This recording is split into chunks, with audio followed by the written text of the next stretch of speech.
आज मार्केटमध्ये जे घडलं यामागचं मुख्य कारण म्हणजे वाढतं युद्ध आणि ऑइल क्रायसिस. नमस्कार मित्रांनो, बाजार तडकामध्ये आपलं स्वागत आहे. आजच्या या व्हिडिओमध्ये आपण पाहणार आहोत आज मार्केट इतका का पडला आणि वॉर सिच्युएशनमध्ये काय मोठे बदल झाले.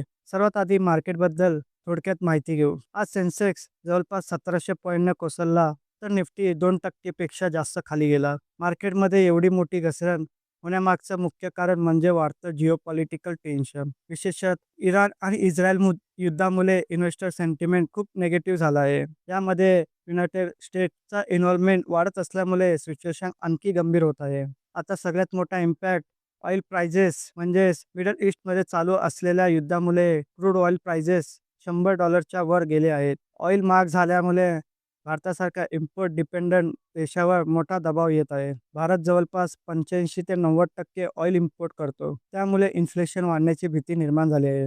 याच कारणामुळे फॉरेन इन्व्हेस्टर सतत इंडियन मार्केटमधून पैसे काढत आहेत. रिपोर्टनुसार अब्जावधी डॉलरची सेलिंग झाली आहे, ज्यामुळे मार्केटवर आणखी प्रेशर आला आहे. आता वॉर अपडेट पाहिला तर इराण आणि इस्रायलमध्ये आज पुन्हा मिसाईल आणि एअर स्ट्राईक झाले आहेत, ज्यामुळे तणाव वाढला आहे. स्टेट ऑफ हॉर्मुझ या महत्त्वाच्या ऑइल रूटमध्ये रिस्क वाढल्यामुळे ग्लोबली सप्लायवर परिणाम होत आहे. याच कारणामुळे जगभरातील मार्केटमध्ये पॅनिक सेलिंग सुरू आहे. दरम्यान लेबननमध्ये कॉन्फ्लिक्ट वाढत असून सिच्युएशन मल्टी फ्रंट वॉरकडे जात आहे. तिसऱ्या बाजूला रशिया आणि युक्रेन युद्ध अजूनही सुरू असून ग्लोबल अनसर्टिनिटी कायम आहे. आता सेक्टर वाईज इम्पॅक्ट पाहिला तर इंडियामध्ये पी-एस-यू बँक आणि फायनान्शियल स्टॉकमध्ये मोठी घसरण पाहायला मिळाली आहे.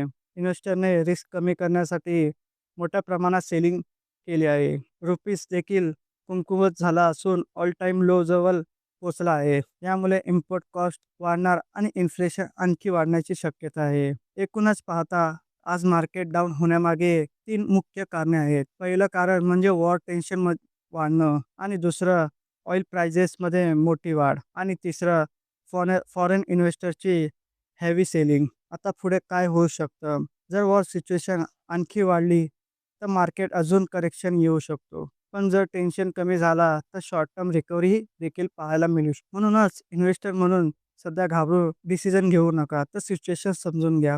तुम्हाला काय वाटतं? मार्केट अजून खाली जाईल का? तुमचं मत कमेंटमध्ये नक्की सांगा. अशा डेली अपडेटसाठी चॅनलला सबस्क्राईब करा आणि व्हिडिओला लाईक करायला विसरू नका.